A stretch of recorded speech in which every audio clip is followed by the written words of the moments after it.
Catequista, no te olvides de suscribirte en nuestra página de YouTube.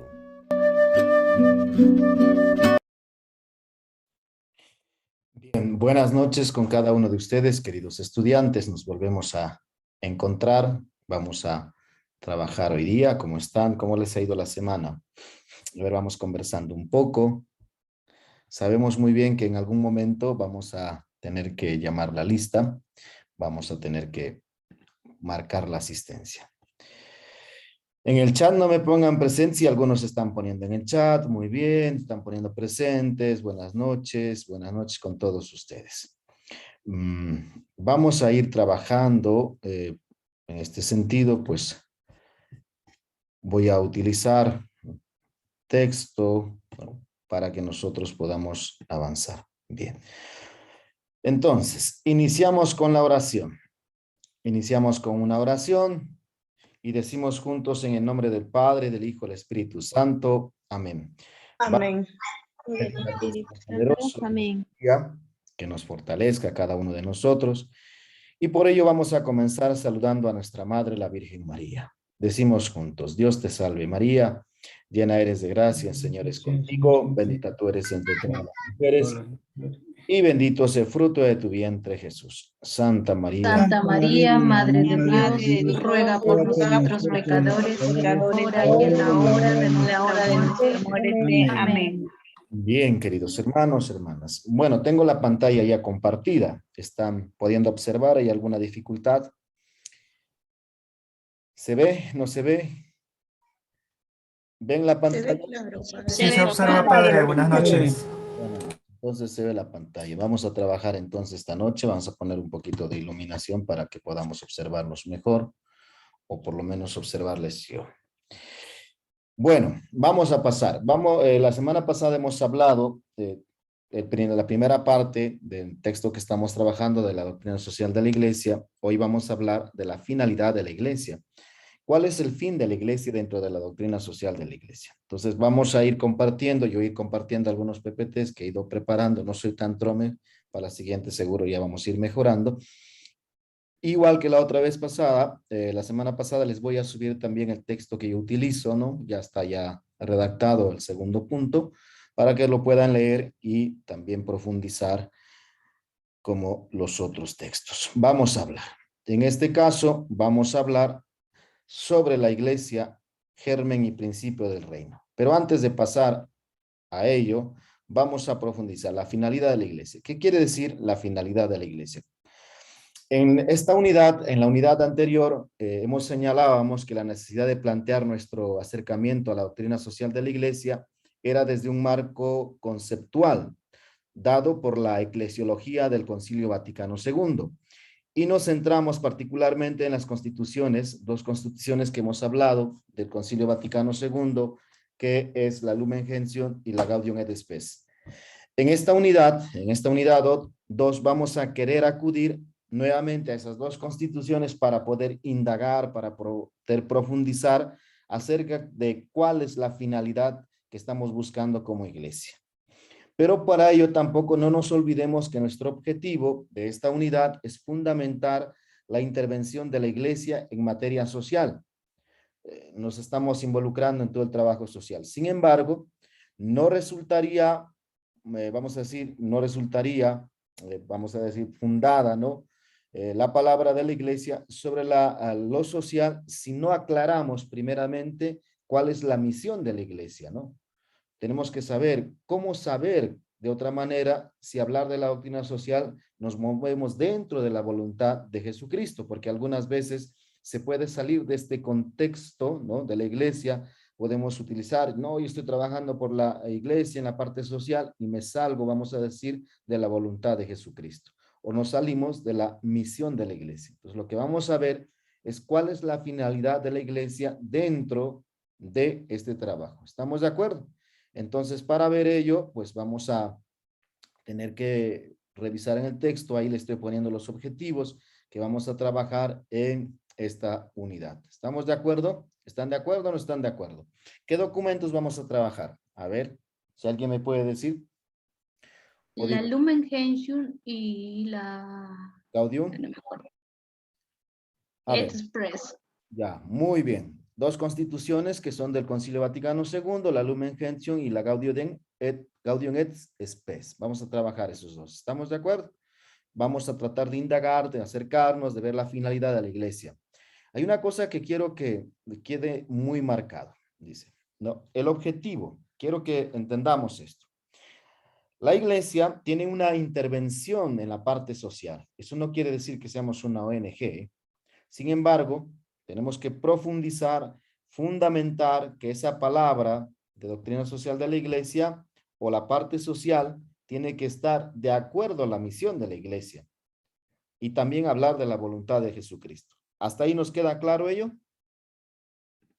¿O podemos decir hacer doctrina social de la iglesia a nuestro antojo, saliéndonos de la enseñanza de la palabra? ¿Qué dicen? Voy a ir preguntando un poco, a ver, en este caso, Aquiles Medina, ¿qué piensas? Para hacer doctrina social de la iglesia tenemos que tenemos que respetar toda la doctrina de la iglesia o podemos salirnos. ¿Qué piensas, Aquiles?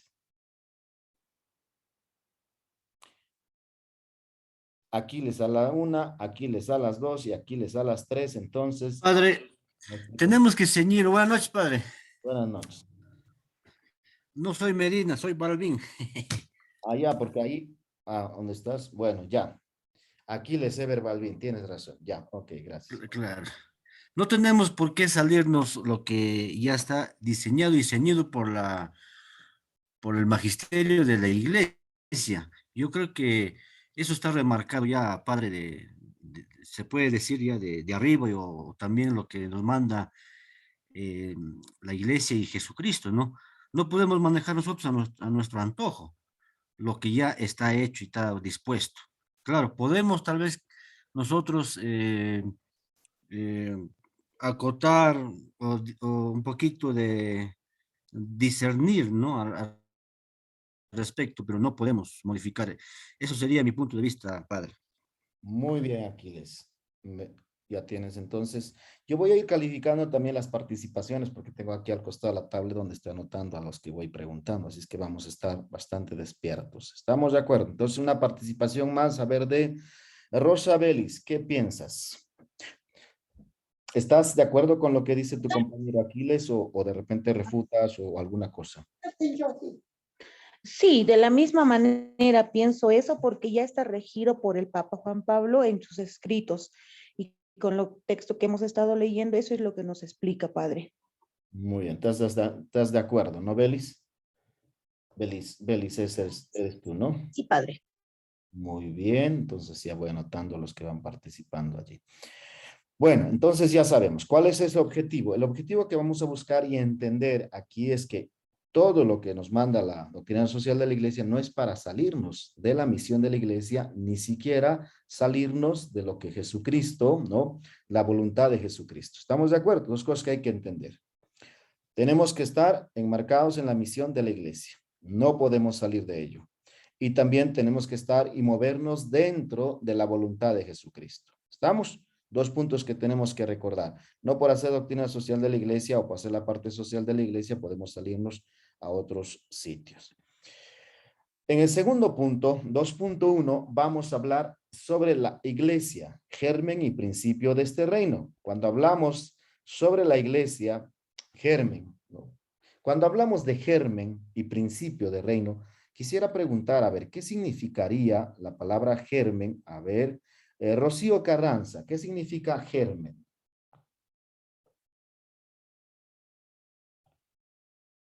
Está Rocío Carranza a la 1, a las 2 y a las 3. Voy a ir preguntando y de esta manera voy a ver quiénes están en clase o quiénes me están haciendo solamente pues asistencia nada más, ¿eh? A ver, a otra persona. Sandy, Laura, Sandy, ¿me puedes decir qué significa germen? Sandy, ¿estás allí? Aló, padre, buenas noches. Sí. Sí, padre. ¿Qué es germen? A ver, ¿qué te suena eso de germen? Germen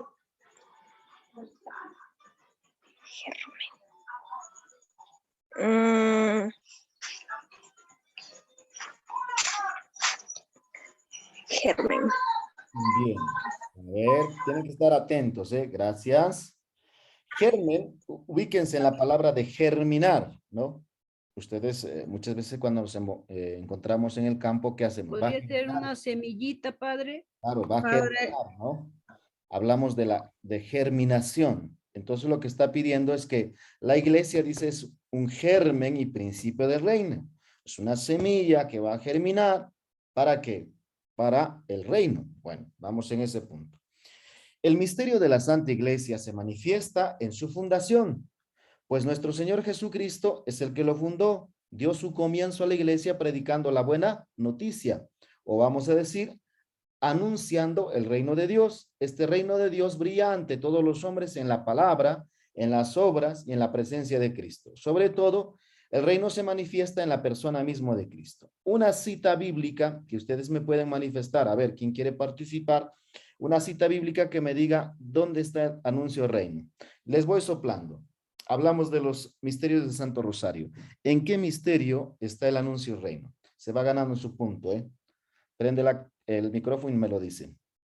Pero cita bíblica. Buenas noches, padre. En el misterio luminoso, Ya, pero misterio luminoso, dime, cita bíblica. Como ya han llevado Biblia, ya me tienen que manejar Biblia ya para esta altura. Ya, están buscando en su Biblia, tienen que ser bastante rápido. Para esto tenemos a trabajar con la Sagrada Escritura. A ver. ¿Quién participó? No he podido ver su nombre.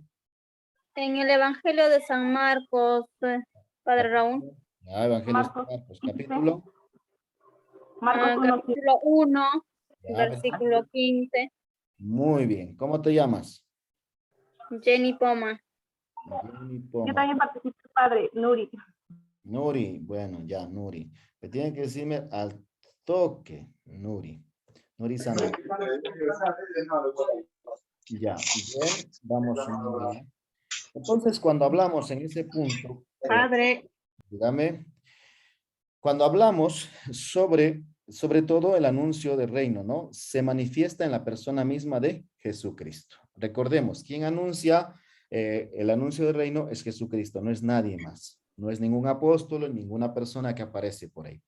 Por esto la iglesia, enriquecida con los dones de su fundador, recordemos, ¿quién es fundador? Jesucristo. Y observando fielmente sus preceptos, ¿cuáles eran los preceptos que practicaba Jesucristo? La caridad, la humildad y la abnegación. Entonces recordemos, los preceptos que practica Jesucristo son la caridad, humildad, abnegación. Recibe la misión de anunciar el reino de Dios o el reino de Cristo y de Dios e instaurarlo en todos los pueblos y constituye en la tierra el germen y el principio del reino de Dios.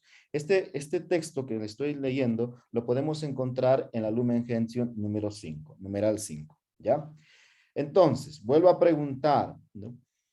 ¿Cuáles son los preceptos de la caridad? Vamos a decir, ¿cuáles son los preceptos que observaba nuestro fundador? ¿Quién es nuestro fundador primero? ¿Quién me responde? A ver. Jesucristo. Jesucristo, padre. A Y Jesucristo. los preceptos son la caridad, la humildad, padre. La caridad, humildad y abnegación. ¿Qué es lo que hace Jesucristo con ellos? ¿Se lo guarda para sí o lo quiere anunciar o lo quiere compartir con los pueblos? ¿Qué dice? Lo comparte Con con los los pueblos, con los lo anuncia y lo comparte, padre. Muy bien, lo va anunciando y lo va compartiendo con su pueblo. Entonces vamos en ese sentido. Cuando nosotros entendemos o entendamos ello, vamos a comenzar a decir, ¿no? Entonces, por tanto, la iglesia recibe el don del Espíritu Santo de Jesús, el Cristo que nosotros conocemos, siendo ella quien lo difunda. Miren, si nosotros, fundador, Jesucristo, ¿estamos de acuerdo? Siendo ella quien lo difunde, ¿quién lo va a difundir? Jesucristo mismo, pues todo el don lleva consigo un mandato. Recordemos que cuando Jesucristo asciende al cielo, a ese mandato les envío, ¿no? Esa misión, vayan por todo el mundo, anuncien el reino de Dios hasta los confines de la tierra y todavía nos dice, bauticen en nombre del Padre y del Espíritu Santo. Hay un mandato, hay una misión. La iglesia cumple esa misión. Miren, si nosotros nos damos cuenta, ya hemos pasado 21 siglos y 21 siglos la iglesia sigue cumpliendo esa misión, ¿no? Conservando fielmente los preceptos de Jesucristo establecidos en el reino entre la multitud de las naciones. Por eso les decía a un principio, nuestro objetivo es entender que hacer la parte social de la iglesia no quiere decir que nos vamos a salir de ella. Tenemos que cumplir sí esa misión, ese mandato, pero cumpliendo los preceptos de Jesucristo que les he hecho, que es caridad, humildad y abnegación. Esta función brota de su mismo ser de Dios, por lo que ella puede ser considerada como germen y principio de este reino. Ahora sí, ¿no? Por tal, va a ser germen, entonces va a ser germinar, va a ser el inicio de todo esto.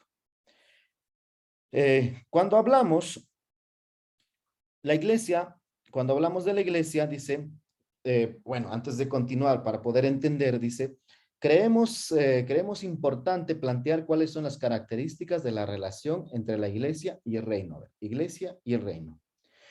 Pretender que el reino de Dios pertenece únicamente al futuro sería reducirlo a una actitud espiritual de sumisión o de soberanía divina, ¿no? Recordemos, no es acertar en su naturaleza. La iglesia en este reino, más que como prefiguración, es un estadio inicial y su primer crecimiento. La iglesia no se identifica con el reino glorioso, pero está en el camino hacia él y lo anticipa. Por eso hablamos de las 3 tipos de iglesias, ¿se acuerdan, no? Iglesia peregrinante, iglesia purificante y la iglesia glorificante. Nosotros estamos en camino a la iglesia glorificante. Para llegar a la iglesia glorificante, pues tenemos que entender qué es el anuncio del reino de Dios o nosotros mismos conocer a ese Dios. Entonces, ¿cómo lo conocemos? Dice, a través de su prefiguración estamos en su primera realización. Esto debido a que la venida de Cristo ha invertido el curso de los tiempos y ahora la fase final proyecta su luz sobre la creación actual. La iglesia no ha llegado al término de su peregrinación y ya está metida en el siglo futuro, no de una manera metafórica, sino por su misma vitalidad interior que tiene la iglesia. Recordemos ello. Entonces pasamos al siguiente punto, cuando vamos hablando, ¿no? Y decimos, por otro lado, la iglesia se relaciona con el reino de Cristo, siendo su presencia de modo misterioso, pues el misterio está al mismo tiempo revelado y a la vez también escondido. Esa revelación que no brilla a plena luz, sino que se desenvuelve al amparo de las sombras. Además, la revelación es de manera progresiva, desarrollando sin cesar una manera visible de la iglesia, su función anunciadora, el misterio de la fuerza de Dios. Cuando ustedes trabajaban con el padre Carlos o el profesor de la parte de iniciación, les decía, para conocer a Cristo tiene que haber un proceso. O sea, nuestro camino al encuentro de Dios tiene que tener de manera progresiva. Y aquí nos está diciendo que la iglesia pues se va revelando también hacia su pueblo de manera progresiva. ¿Estamos de acuerdo ahí? Y esa revelación de manera progresiva va a ser visible, o sea, no va a estar escondida tampoco, ¿no? Y de esa manera se va dando a conocer la fuerza o el amor de Dios, ese misterio de la fuerza de Dios. Para entender ello, tenemos que pasar a este siguiente punto. Miren, vamos a ver. Cuando pasamos a este siguiente punto,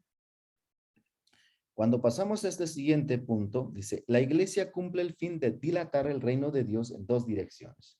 Vamos a ver la primera dirección y la segunda dirección. En la primera dirección encontramos, es una estructura social. Constituye el sacramento visible que Dios utiliza para hacer que a todos llegue la salvación. Si nosotros obedecemos ese mandato, no nos quedamos allí, sino comenzamos a obedecer ese mandato y comenzamos a anunciar el reino de Dios, lo que nos está diciendo la Lumen Gentium. Después dice, vamos avanzando, aún muchas veces con dificultad, realiza su naturaleza de manera peregrina. La plenitud de este avance cuantitativo llegará al fin de los tiempos. Estamos ante la iglesia misionera. Nosotros tenemos que estar caminando. ¿Cómo se desarrollaría esa iglesia misionera? Yo quiero parar aquí y preguntar, A ver, ¿quién me puede decir cómo llegaría a la plenitud esta iglesia misionera? A ver, ¿cómo sería una iglesia misionera? Hoy nosotros somos una iglesia misionera o somos una iglesia todavía que estamos en pleno anuncio. O, a ver, ¿cómo le hacemos?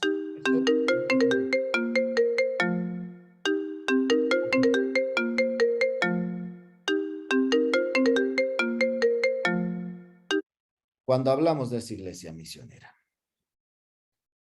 ¿Qué entendemos por iglesia misionera? A ver, voy a preguntar a alguien. A ver, Esmila, Giovanna, Ochoa Hilario, dime, ¿qué es una iglesia misionera? ¿Estás por ahí, Esmila? Esmila a la 1, Esmila a las 2, a las 3, no está. Sí, padre, buenas noches. Sino que estoy en la comunidad y un poquito que se va la cobertura. Bueno, iglesia misionera es lo que va llevando la palabra de Dios a los pueblos, a los niños, a los jóvenes. Ya, estamos. ¿Y tú crees que estemos? A ver, voy a preguntar a otra persona. Freddy Bastidas. Freddy, dime, ¿estamos nosotros como iglesia misionera o qué nos falta? ¿O nos hemos quedado ahí, no hemos tenido esa salida como iglesia? ¿Qué piensas, Freddy? Freddy Bastidas. Padre, buenas noches. Buenas noches también a todos. De verdad, nos hemos quedado un poco, pero nosotros somos una comunidad de creyentes que vive urgida por el anuncio de nuestro Señor Jesucristo, ¿no? No estamos quizás anunciando como debe ser el reino de Dios, ¿no? Eso sería, Padre. Gracias. Bien, gracias. Freddy Bastidas. Freddy.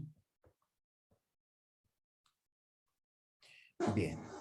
Entonces, estamos conversando, dialogando aquí.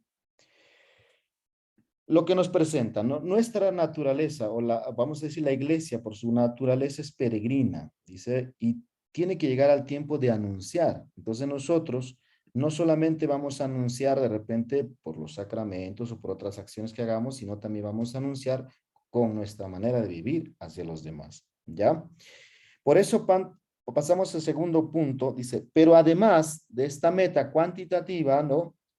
La iglesia tiene también señalada como meta lo que los hombres, en este caso los hombres que reciben la gracia, ¿no? La gracia del Señor a través de la iglesia. Debe haber progresado, ¿no?, en la santidad. En este caso nos está diciendo, ¿no?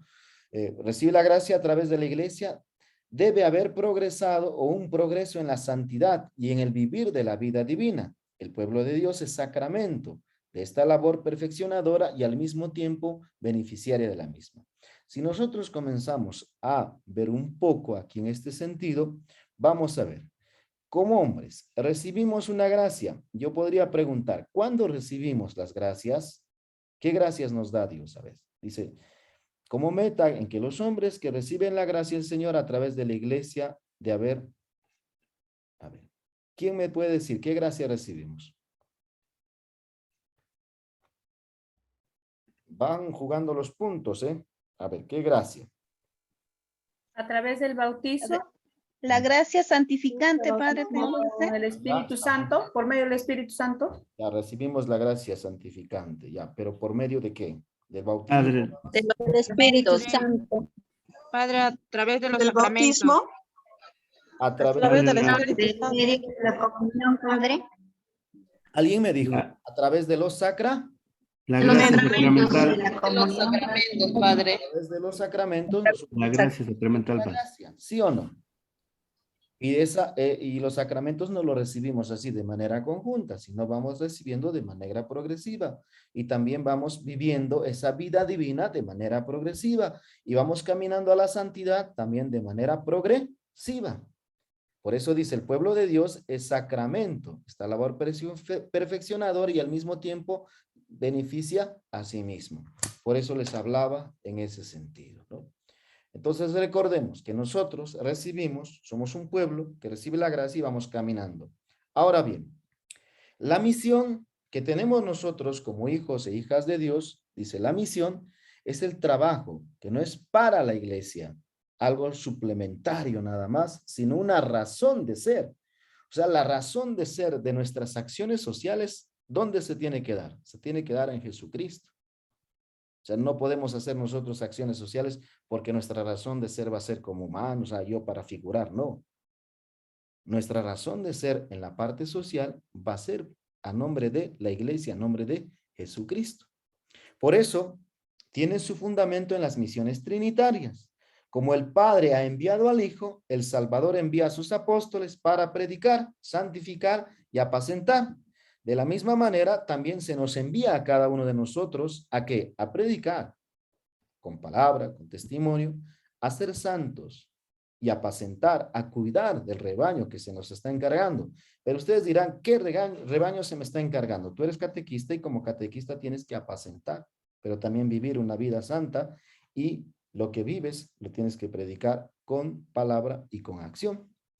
Por ello, se puede decir que merece la pena ser notado que el concilio haya relacionado paralelamente este misterio de la iglesia como comunión y el misterio de la iglesia como misión con el Padre, el Hijo y el Espíritu Santo. En la Trinidad Divina está la fuente y el paradigma de la unidad que nosotros tenemos que entender. Y en la autocomunicación de Dios está su impulso misionero. Si nosotros, queridos catequistas, llegamos a entender esto, pues todo lo que nosotros vamos haciendo no lo hacemos por nosotros mismos, sino que vamos recibiendo esa misión de la iglesia, como la misión del Padre, al Hijo y al Espíritu Santo. Recordemos que vamos trabajando con la Santísima Trinidad en todo nuestro actuar. Así, ¿no? La tarea de ser germen, o sea, la tarea de ser germen y principio del reino de Dios en medio de este mundo, en medio de los hombres, tienes que realizarlo o ha de ser realizarla la iglesia siendo consciente de tener dos características fundamentales. La manera como se establece la relación entre la articulación social de la iglesia y el cuerpo de Cristo. Y la vocación de la iglesia a evangelizar en pobreza y persecución a semejanza de Cristo. Ambas características las encontramos descritas en la Lumen Gentium número 8, ¿no? Lo encontramos esto. Miren, entonces recordemos, les vuelvo a preguntar, vamos a hacer un recordaris rapidito, porque cuanto más preguntamos, vamos aprendiendo. ¿Cuáles serían las características fundamentales? A ver, ¿qué características tendría que verse para nosotros realizar la doctrina social o la parte social de nuestra iglesia? ¿Tienen que estar articulados la iglesia y el cuerpo de Cristo o podemos salirnos de allí? O sea, la vocación de la iglesia, ¿qué es? ¿Evangelizar en pobreza y también en momentos de persecución o solamente en momentos de repente donde esté bien todas las cosas? ¿Qué dicen allí? ¿Podemos evangelizar en tiempos de persecución o no? Sí, padre. Entonces, Sí, padre. estar preparados. Padre. Padre. Fanny me está diciendo, se puede, mediante la iniciación, en todo momento, ¿no? En todo momento, padre. En todo momento, muy bien. En todo momento. Entonces tenemos que entender que nosotros, aquí la vocación de la iglesia es evangelizar en pobreza y en persecución a semejanza de ¿quién? De Cristo. De Cristo, padre. Tenemos que entender, nosotros no nos estamos predicando, nosotros no nos estamos dando a conocer. Nosotros estamos dando a conocer a Cristo. Por eso cuando se habla de catequista o de catequesis, la catequesis, la palabra catequesis implica que yo hago resonancia de lo que yo tengo. Yo no puedo hacer resonancia de lo que yo no tengo. En este caso hago resonancia porque tengo la semejanza de ¿quién? A Cristo. Entonces yo tengo que entender eso. Si no logro entender aquello, pues sencillamente, queridos catequistas, vamos a trabajar en la parte de la doctrina social de la iglesia, ¿no? Cuando hablamos de la Lumen Gentium en el numeral 8, dice, así como la naturaleza asumida sirve al verbo divino, como de instrumento vivo de salvación unido indisolublemente a él, de modo semejante la articulación social de la iglesia sirve al Espíritu Santo que la vivifica, para el acercamiento de su cuerpo. Esta es la única iglesia de Cristo, que en el símbolo confesamos que es una, santa, católica y apostólica. Esta iglesia establecida y organizada en este mundo, en una sociedad. La iglesia no está fuera de la sociedad, sino está dentro de la sociedad. Subsiste la iglesia católica. Si bien fuera de sus estructuras se encuentran muchos elementos de santidad y verdad de cómo bienes propios de la iglesia de Cristo, impelan hacia la unidad católica. Cuando decimos impelan, quiere decir que agarran una fuerza hacia la unidad católica, ¿no? Por eso, recordemos, la iglesia es una, santa, católica y apostólica. En esa unidad tenemos que trabajar en este mundo. ¿Dónde nos estamos moviendo? ¿Nos movemos aparte como iglesia? ¿Nosotros estamos muy separaditos o estamos dentro de la sociedad? A ver, pregunto, ¿nuestra iglesia se mueve dentro de la sociedad o aparte? Hay un grupo. Dentro de la La sociedad. iglesia, padre, es parte de la comunidad, es parte de ellos, Muy bien. cosas buenas, cosas Es malas. parte de la Padre, la iglesia es la sociedad. Dentro de la comunidad. Exacto, dentro de una comunidad o dentro de una sociedad nos vamos involucrando todos, nuestra iglesia se va moviendo ahí.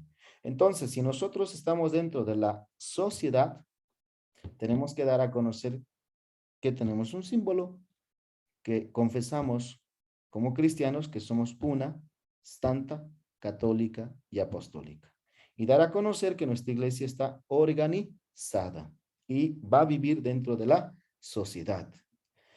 Pero como Cristo realizó la obra de la redención en pobreza y en persecución, de igual modo la iglesia está destinada a recorrer el mismo camino a fin de comunicar los frutos de la salvación a todos los hombres. Entendamos que Cristo fue enviado por el Padre a evangelizar a los pobres y levantar a los oprimidos. Eso lo podemos encontrar en el texto de Lucas, en el capítulo 4, versículo 18. ¿Ya? Después, para buscar y salvar al que estaba perdido. Lo encontramos también en el Evangelio de Lucas, capítulo 19, versículo 10. Así también la iglesia abraza con su amor a todos los afligidos por la debilidad humana. Más aún reconoce en los pobres y en los que sufren la imagen de su fundador. Su fundador, ¿quién es su fundador de esta iglesia? ¿Cómo se llama? ¿Pedro? Cristo. Jesucristo. Cristo. Ahora, Es el mismo Jesús. ya cuando hablamos y decimos que Jesucristo, entonces, ¿este Jesucristo era rico o era pobre y paciente? Era pobre. Pobre y paciente. Pobre, humilde. Pobre paciente, padre. Y vamos viendo las características de ¿Me nuestro escucha? caso, es pobre y paciente. La iglesia, nuestra iglesia, va peregrinando entre las persecuciones del mundo y los consuelos de Dios, anunciando la cruz del Señor hasta que venga Él.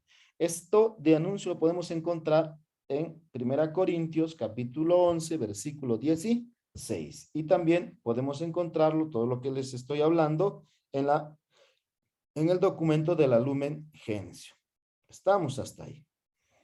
Entonces, este número afirma, dice, ¿no?, la existencia de dos facetas eclesiales que se las puede identificar como la iglesia de la caridad y la iglesia del derecho. ¿Estamos de acuerdo? Entonces, cuando hablamos de la finalidad de la iglesia, ¿cuál es la finalidad? ¿Cuál es el germen de la iglesia? Vamos a entender que nuestra iglesia tiene que identificarse como la iglesia de la caridad. Por eso podemos ver que en toda esta pandemia, en esta situación, hemos visto caminando a la iglesia en diferentes ámbitos. Recordémonos, víveres, plantas, oxígenos, comida, alimento, comedores, ollas comunes. ¿Se acuerdan o no? Hemos visto a la iglesia caminando. ¿Y la iglesia camina por medio de sus sacerdotes o es que la iglesia somos todos nosotros? Somos Todos nosotros. Padre. Como todos somos parte de la iglesia, entonces somos una iglesia de la caridad. Recordémonos eso. Si nosotros como catequistas no entendemos que somos una iglesia de la caridad, entonces, por tanto, vamos a poner a un costado que somos una iglesia del derecho. Somos una iglesia de caridad, iglesia de derecho. Siempre respetamos a la persona humana. La Constitución que hemos leído, dice, no, termina identificándolos en la única iglesia de Cristo, que es la que en el símbolo confesamos como santa, católica y apostólica. Sin embargo, la Constitución hace también una distinción entre dos elementos que constituyen el misterio y el sacramento, el invisible y lo espiritual, el visible o humano. La identidad de los dos elementos que constituyen a Cristo no es adecuada. ¿Por qué? Les voy a decir por qué. La capacidad de la persona del Verbo tiene la de comunicar su personalidad divina, que no va a quedar agotada por la naturaleza humana, sino tiene que ser personificada o personada, podemos decir. Cristo se da a conocer tal cual es, ¿no? Al trasladar este hecho al misterio de la iglesia, comprendemos de mejor que nosotros estamos encontrando en esa iglesia que hay un elemento invisible. Hay una gracia sobrenatural y otra que es visible. Los hombres socialmente nos organizamos, ¿no?, en la conjunción de los dos que hace a la Iglesia Católica. Está claro que la gracia y el elemento espiritual pueden tener manifestaciones más allá, ¿no? No se quedan allí. Y ese que se da más allá es el elemento social que está encarnada en nuestra iglesia, que se da a conocer en esta sociedad. Sin embargo, es importante resaltar que la Constitución afirma también que las gracias que se encuentran fuera del cuerpo de la iglesia tienen una relación con ella. Tampoco están desvinculadas, hay una relación. Podemos decir que en definitiva no hay gracia ni salvación que no venga de Cristo. Y Cristo está donde está Pedro. Podemos entender. ¿Puede venir alguna gracia fuera de Cristo? ¿Puede venir una gracia fuera de la iglesia? No. Cuando les digo, no, la gracia ni salvación que no venga de Cristo, y Cristo está donde está Pedro. ¿Se acuerdan? Marcos capítulo 16, cuando fundamenta sobre Pedro, ¿no? Y tú eres Pedro, sobre ti voy a edificar la iglesia, o en este caso dice mi iglesia, no dice ni las iglesias, dice mi iglesia. La iglesia, si bien rica interiormente en tesoros espirituales, no ha sido constituida con miras de glorias terrenas. O sea, la iglesia no está buscando glorias terrenas. Nosotros como miembros de esa iglesia no tenemos que buscar gloria ni fama, sino para dar ejemplo de humildad y renuncia cada uno de nosotros. Nosotros como iglesia nos tenemos que hacer servidores, servidoras de los hermanos y de las hermanas. Si la iglesia se limitase a predicar el renunciamiento, apegándose ella misma a las posesiones terrenas, faltaría gravemente a la misión que Cristo está encomendando. Por eso, su ejemplo es el mismo Cristo. El ejemplo de nuestra iglesia es Cristo, quien siendo de condición divina, no retuvo ávidamente al ser igual a Dios, sino que se despojó de sí mismo, ¿no?, tomando esa condición de siervo. Eso lo podemos encontrar en Filipenses capítulo 2, versículo del 6 al 7. Recordemos que Cristo se despojó esa condición. Entonces, si nosotros somos parte de esa iglesia, también tenemos que hacer un renunciamiento nosotros mismos, ¿no? Porque estamos viendo que Jesucristo, humilde y a la vez renuncia para hacerse servidor, o servidor, vamos a decir en este caso servidor. Y nosotros nos hacemos servidores y servidoras. Si ustedes se recuerdan, la última cena en el Evangelio de San Juan se nos presenta, ¿no? Y Jesús hace el papel de servidor, les lava los pies a los discípulos. Y Pedro así, Señor, Señor, tú no me vas a lavar ni los pies ni nada. Y Jesús le dice, si no te dejas lavar los pies, nada tienes que ver conmigo. Con ello nos está invitando a que muchas veces nos recordaba en el Evangelio que aquel que quiera ser el primero tiene que ser el último. Aquel que quiera ser el primero tiene que ser el servidor de los demás, ¿no? Tiene que ser el más pequeño. Entonces la iglesia nos está invitando a ello. Por esto, la iglesia, vamos a decir, por ello la iglesia reconoce en los pobres la imagen del fundador. Ama no solo de palabras, sino de obras a los más necesitados, en este caso a los abrumados, a los débiles. Comprende como un imperativo esencialmente integrado en su misión la tarea de acudir como iglesia en auxilio y en compañía, de exhortar a los fieles en el mismo sentido. Encontramos en todo el proceso de la evangelización, vamos a decir de Jesucristo, en la Sagrada Escritura, encontramos a un Cristo que acude al que necesita, auxilia y acompaña. Cuando auxilia podemos encontrar varias citas bíblicas. A ver, yo quisiera que hablemos allí. Díganme, ¿cuántas veces encontramos a Jesucristo auxiliando? Bueno, hay cantidad, pero me pueden decir una, de manera ordenada, voy a ir preguntando, a ver, así se van ganando sus puntitos, voy a encender la maquinita para anotarles. Me han entendido la pregunta, ¿no? Quiero que me digan cuántas veces Jesús o a quiénes acude en auxilio.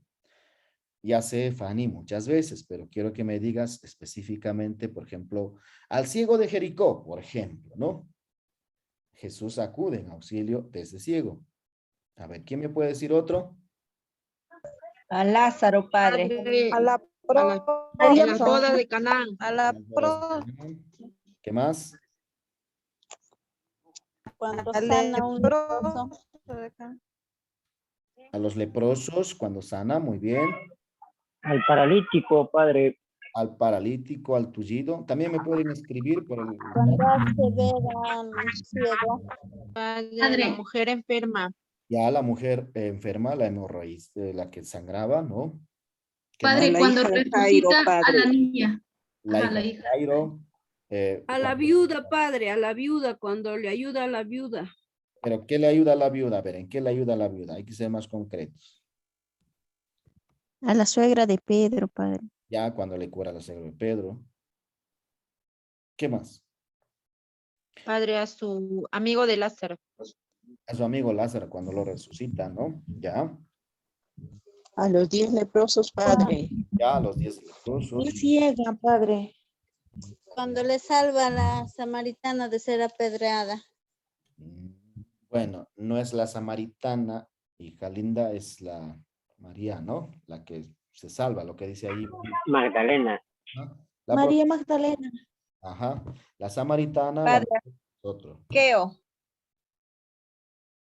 A Saqueo, ya, ¿qué más? A la viuda resucitando a su hijo, padre. Muy bien, Resucita al hijo de la viuda.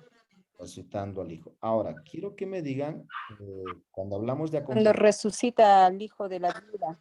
ya, hemos hablado que Jesús acude en su auxilio. Ahora, ¿en qué momento Jesús hace una compañía? A ver, ¿quién me puede decir? Hay un texto bastante famoso que se va leyendo siempre. Jesús acude en compañía, acompaña, enseña. Cuando iban en camino hacia Emaús. Muy bien. ¿Quién me ha dicho eso? Denise, padre. Muy bien.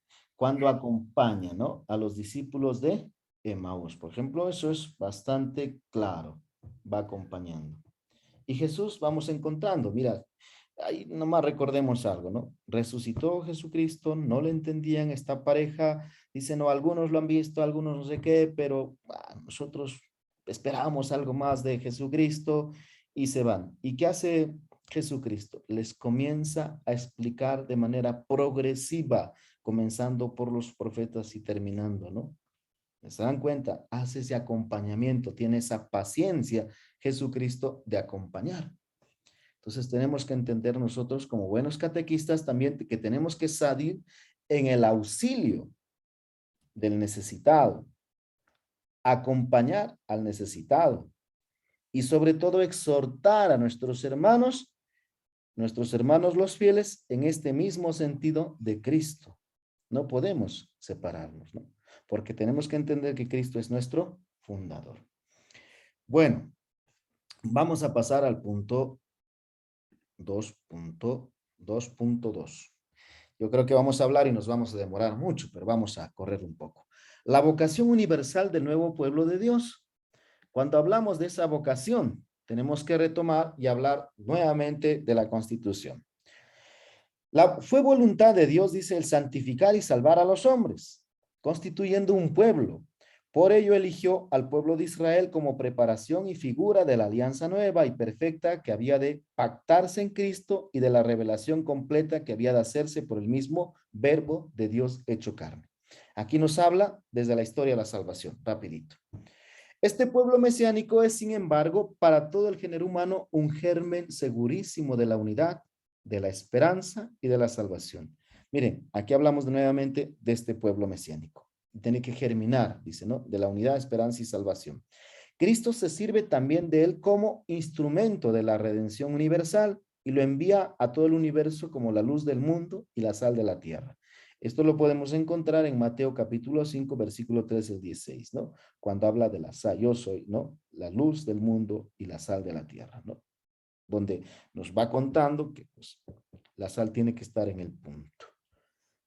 Debiendo difundirse en todo el mundo, entra, por consiguiente, en la historia de la humanidad, si bien trasciende los tiempos y las fronteras de los pueblos también. Va más allá, no se queda estructurado, sino que traspasa todo ello.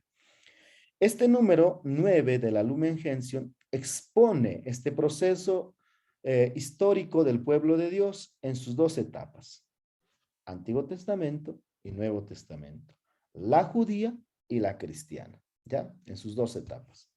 El proceso histórico se expone con referencia al tiempo porque un pueblo sigue al otro y también con referencia a la perfección, porque el segundo no es solo una sucesión del primero, sino también es una superación del mismo, ¿no? El cristianismo en este caso. Luego se presenta la estructura social de nuestra etapa, el pueblo cristiano destacando que su fin es la dilatación del reino de Dios hasta que sea consumado al final de los tiempos.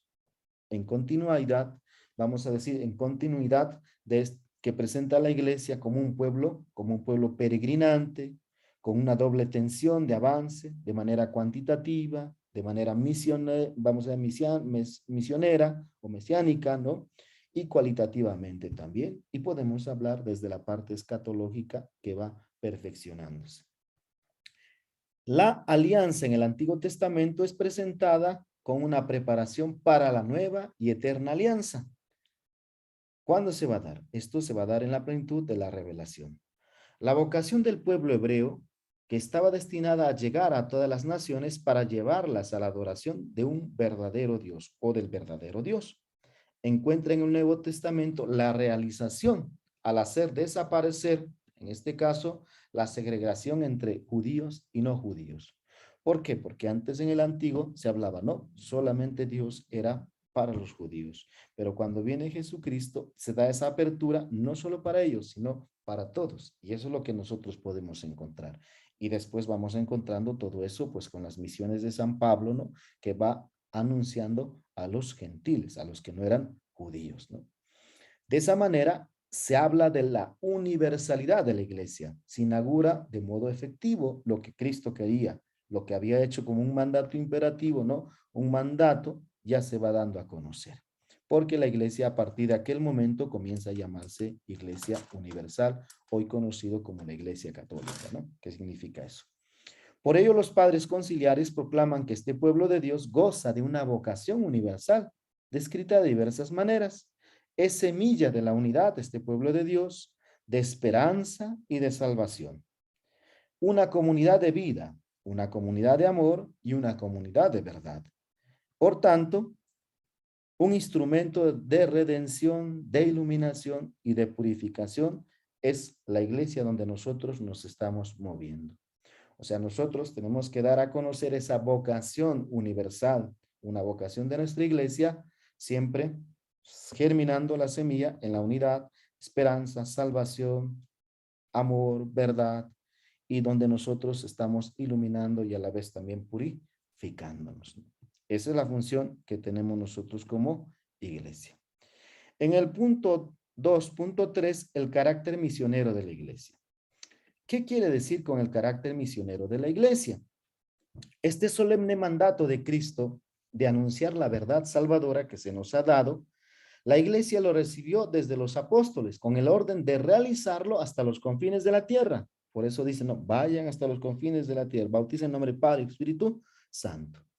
El Espíritu Santo impulsa, ¿no? Impulsa a cooperar para que se cumpla este designio de Dios, quien constituyó a Cristo como principio de la salvación para todo el mundo. Por tanto, la responsabilidad es nuestra, ¿no? De transmitir la fe como discípulo, como parte de ese Cristo. Porque tú con el sacramento del bautismo te haces parte de la iglesia. Y por tanto, tienes toda esa misión de transmitir la fe, vamos a decir, transmitir, anunciar la verdad salvadora a la persona, al hombre, a la mujer que necesita. Y tienes que ir hasta los confines de la tierra. Ese es el papel que tienes tú como catequista, de transmitir. Olvídate aquí. No, pero padre, yo soy profesor de religión. Y no te va a decir otra cosa. Olvidémonos de eso. Nosotros somos evangelizadores y como evangelizadores somos anunciadores. Hacemos eco, resonancia de lo que nosotros tenemos en nuestra vida.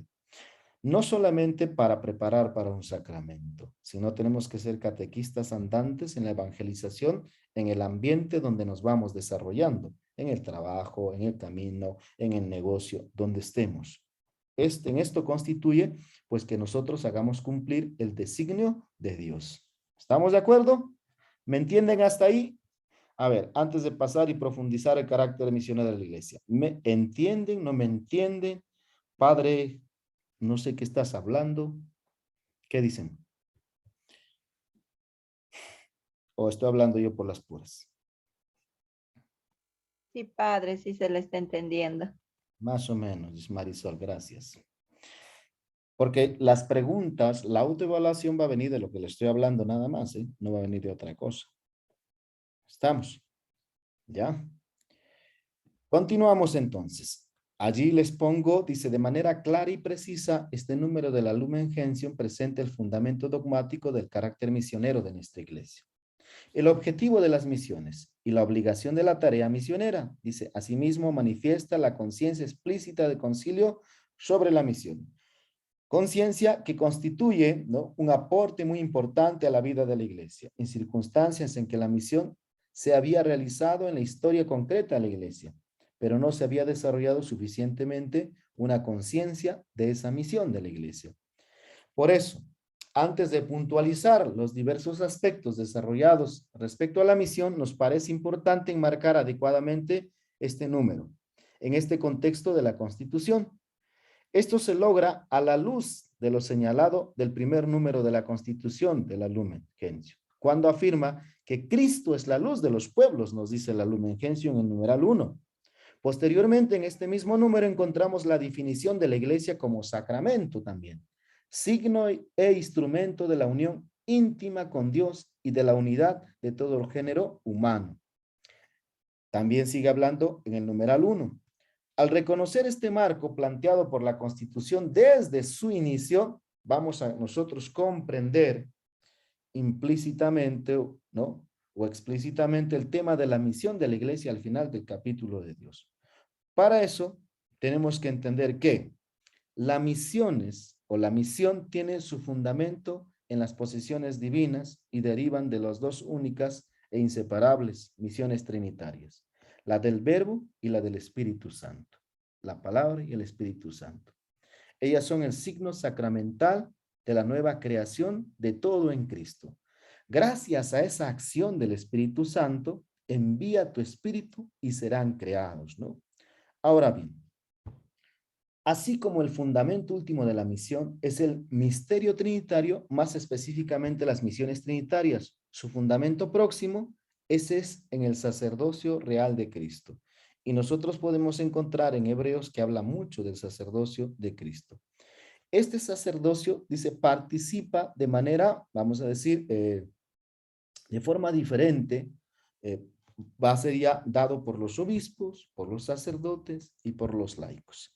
Recordemos que en el Antiguo Testamento el sacerdocio era hereditario y en este caso el sacerdocio de Cristo va a cambiar, va a ser diferente. Vamos a hablar de obispos, de ancianos, de sacerdotes colaboradores al obispo, a los ancianos y los laicos. ¿Y quiénes son los laicos? Todos los miembros bautizados, ¿no? Los términos de la misión son pues perfectamente evidentes, viene del Padre y vuelve al Padre, ¿ya? brota del Padre, engendrando a su Hijo y decidiendo en él, o descendiendo en él. Entonces vamos a ir viendo que esta misión implica que nosotros recibimos algo de Cristo y lo damos a conocer a los demás, a ese Cristo como Dios y como hombre crucificado. Lo damos a conocer como Cristo resucitado, glorificado junto con el Padre, portador de todo el dinamismo de la reunión de toda la humanidad hasta que Dios sea todo en todos. Esa es la misión que nosotros tenemos. La iglesia recibe esa misión ¿de quién? De Cristo mismo. Cristo se encargó de reunir todas esas cosas mediante el anuncio de su ministerio. Por eso nos ha ido encargando. Acordémonos que para hacer doctrina social de la iglesia, o en esta finalidad de la iglesia, o en este punto que estamos hablando de la misión, es Cristo quien nos da a nosotros la misión. No nos da un personaje, no nos da una persona. Es Cristo mismo. Por eso decimos, aquí en el punto 3, ¿no? Les hablo, les digo, ¿no? Este encargo, como hemos visto, tiene su origen ¿en quién? En Cristo, enviado por el Padre al mundo, ¿ya? Esta misión está encargado por Jesucristo. Aquí está, ¿no? Enviado por el Padre al mundo. Por ello la iglesia en su totalidad ejerce su tarea misionera sometida al Señor y realiza dicha tarea en presentación de Cristo mediante la misión del Espíritu Santo. ¿Quién te está encargando esa misión? A ver, vamos trabajando aquí. ¿Quién te encargó la misión? ¿Te encargó un padre o una madre o te encargó una persona? ¿Quién te encarga la misión a ti dentro de la iglesia? A ver. Cristo. Jesucristo, Padre. Jesucristo. Entonces nosotros estamos moviéndonos por Jesucristo, por la misión de Cristo. ¿Ve? Aquí nos va hablando la Lumen Gentium, también número 17, ¿no? Dice, como el Padre me envió, también yo los envío. Nos dice en el Evangelio de San Juan capítulo 20, versículo 21. Recordémonos eso. No estamos trabajando, no estamos actuando porque a nosotros nos da la gana, sino es porque Jesucristo te da esa misión. Ahora, como el Padre ha enviado al Hijo, el Salvador envía a sus apóstoles para predicar, santificar y para apacentar, lo que les decía ya anteriormente. La iglesia encargada de perpetuar esa misión. Ahora, nosotros que somos parte de esa iglesia o somos miembros de la iglesia, tenemos que promover la salvación de las almas por la implantación de las nuevas comunidades eclesiales. El Espíritu Santo empuja a ello. Así el aspecto trinitario se encuentra íntegramente respetado de la descripción de la misión. Entonces, si Dios te ha dado esa misión, ¿por qué no lo asumes?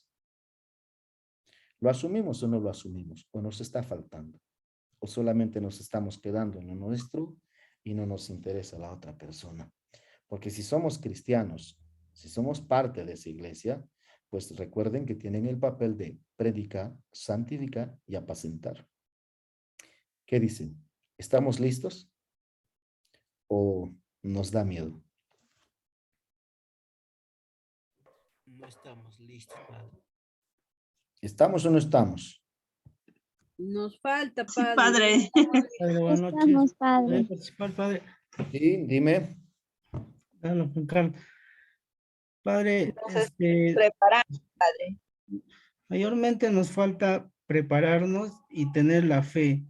A veces la tentación que nosotros los seres humanos vivimos y la humanidad, a veces hay personas que no creen, ¿no?, en la salvación que hizo Jesucristo hacia nosotros. Pero Jesucristo, mediante sus apóstolos y la iluminación por el Espíritu Santo, ellos fueron creyentes para evangelizar. Pero ahora la humanidad, algunas personas no creen en esa fe, ¿no? Se dejan llevar por otras cosas, pero hay pocos que tenemos esa fe y que seguimos en que Jesucristo, ¿no? Creemos en la obra que hizo por nosotros. Nada más, Padre, gracias. Bien. Nos dicen por acá, nos dice, están hablando, estamos en proceso, Padre, nos falta prepararnos. Más que prepararnos, tal vez... Padre, dime. ¿podría participar? Jenny. Sí, aparte de lo que mencionaba el hermano, la falta de fe o la poca creencia de la gente, de las personas, también se podría decir, hacer una autoevaluación a nosotros y decir que nos falta coherencia. Muchos sabemos teóricamente, pero llevado a la práctica es muy diferente. Bien, Jenny. Muchas gracias a los dos que han participado. Aquí me ponen un término, nos falta prepararnos. Bueno, supongo que cuando dicen nos falta prepararnos, están hablando en la parte teórica y en la parte práctica, tal vez. Pero yo les podría decir de repente, cuando encontramos, a ver, a los Hechos de los Apóstoles en el capítulo 2, están reunidos en oración. ¿Estamos hasta ahí bien? Están los apóstoles reunidos ahí. Llega el Espíritu Santo. ¿Y qué hace el Espíritu Santo con ellos? Se posa sobre ellos y comienzan a hablar en diferentes lenguas. Ya, y también se distribuyen por todas partes. Entonces podemos decir que el Espíritu Santo es el que nos impulsa a nosotros a dar a conocer a los demás la experiencia que tenemos de Dios. De hecho que sí, Padre. Sí, claro. Padre. Entonces, ¿hasta cuándo vamos a estar sin la presencia del Espíritu Santo? Porque nosotros como catequistas tenemos que ser esos hombres y esas mujeres que hemos recibido el Espíritu Santo, que el Espíritu Santo nos anima a anunciar, ¿no? Por eso les decía aquí, cuando habla, ¿no? Apacentar, ¿no? Salvador envía a los apóstoles a predicar. Hay que predicar, Padre, pero yo me voy a ir a las plazas a predicar. No te estoy hablando de ese tipo de prédica. Predica testimonio de vida en tu trabajo, en una persona correcta, nada más. Santificar. Todos los días tengo que luchar por ser una persona buena. En este caso, por alcanzar la gracia de Dios. Eso es el punto. Es bastante sacrificado. Y apacentar, cuidar a la grey que se me ha dado. Padre, yo no tengo ninguna comunidad, pero tienes una comunidad que se llama familia. Y tienes que comenzar a apacentar la familia. Esa es la iglesia. O sea, nos está encargando a nosotros como iglesia a perpetuar esta misión. Y por eso dice, cuyo fin primordial es dar a conocer la gloria de Dios y de Cristo que desea promover la salvación de las almas.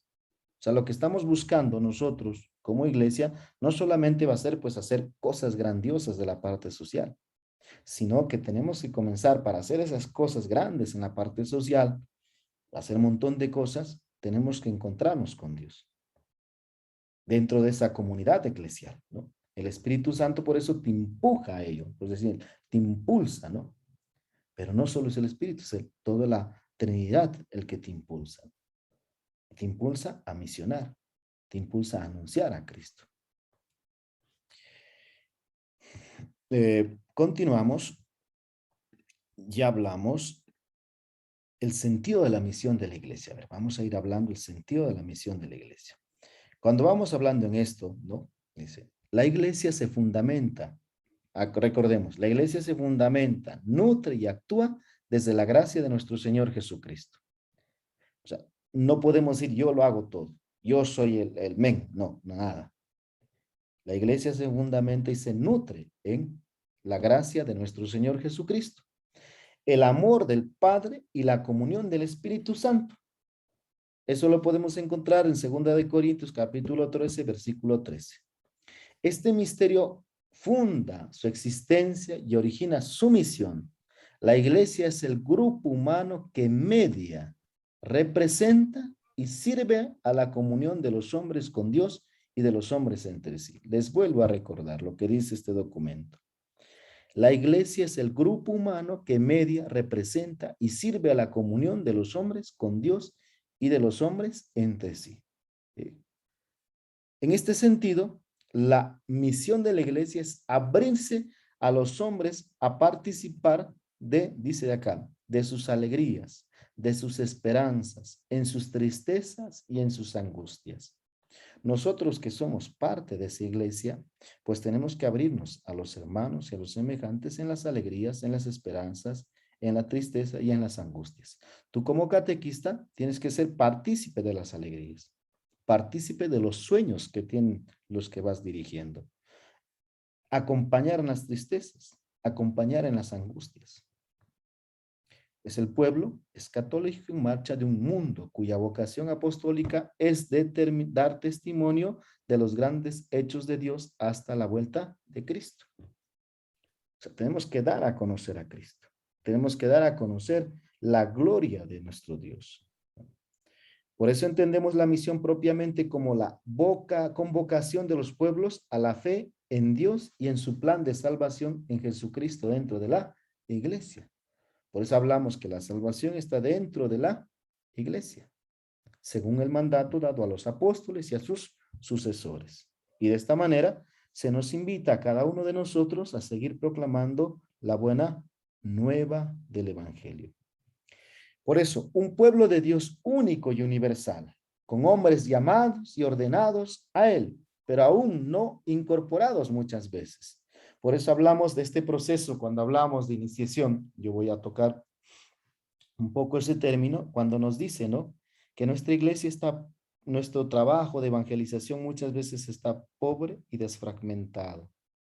Y se nos invita a trabajar no solo por los católicos, sino trabajemos por los que no lo son, por los que están fuera también. Y si dentro de nuestra comunidad católica no están bien formados, comencemos a velar por ellos también. Por eso nos dice, un pueblo de Dios único y universal, hombres llamados y ordenados hacia Él, pero aún no incorporados. ¿Cuánta gente no está incorporado a esta iglesia universal? Se supone que en aquellos que ya pertenecen, o sea, ya están en plenitud, el anhelo de suscitar empresas para que todos los hombres accedan a esa plenitud. Se supone que nosotros, como miembros de la iglesia, tenemos que tener toda esa plenitud, tenemos que tener todo ese anhelo de evangelizar a los demás, de anunciar, de transmitir a Dios con mi testimonio de vida, con mi palabra y darme a conocer a mí mismo, ¿no? Al hacer referencia a la responsabilidad respecto, ¿no?, a esta misión, nos permite afirmar que esta reposa a través del mandato de Cristo, a través de los apóstoles, en la estructura sacramental que tenemos del pueblo de Dios, en este conjunto estructurado de un colegio episcopal que se va entendiendo aquí en el Perú, el colegio episcopal, ¿no?, peruano, o si hablamos de América Latina, del CELAM, ¿no?, bajo la autoridad del vicario de Cristo, que es el Papa, quien debe llevar al mundo la palabra de Dios. Sin embargo, cada uno de los miembros del pueblo de Dios deberá asumir la responsabilidad en el orden de la evangelización que le corresponda, o en esa misión que nosotros tenemos, en esa misión sacramental que Dios nos ha confiado. Si nosotros no entendemos esto, si nosotros no caminamos bajo la autoridad del vicario de Cristo, pues no vamos a poder llevar la palabra de Dios. Pero al asumir eso también de que nosotros caminamos con la autoridad vicario de Cristo, cada uno de nosotros somos miembros de ese pueblo de Dios. Y cada uno de nosotros asumimos la responsabilidad en orden a la evangelización que corresponde, vamos a decir, en la misión que nosotros tenemos. Y en esa misión vamos a decir sacramental. Hace rato hablamos, ¿no? ¿Qué es lo que nos da la gracia? Y ustedes me dijeron, los sacramentos, Padre. Está bien. Entonces, en este caso, tenemos la misión, cada uno de nosotros, que se nos ha confiado, de llevar a una gracia. El deber que incumbe a la iglesia, vamos a decir, también lo inculca el concilio. También con las palabras de San Pablo, que dice, ay de mí si no predicar el evangelio, ¿no? Recordemos a Pablo que dice, ay de mí si no predicara el evangelio.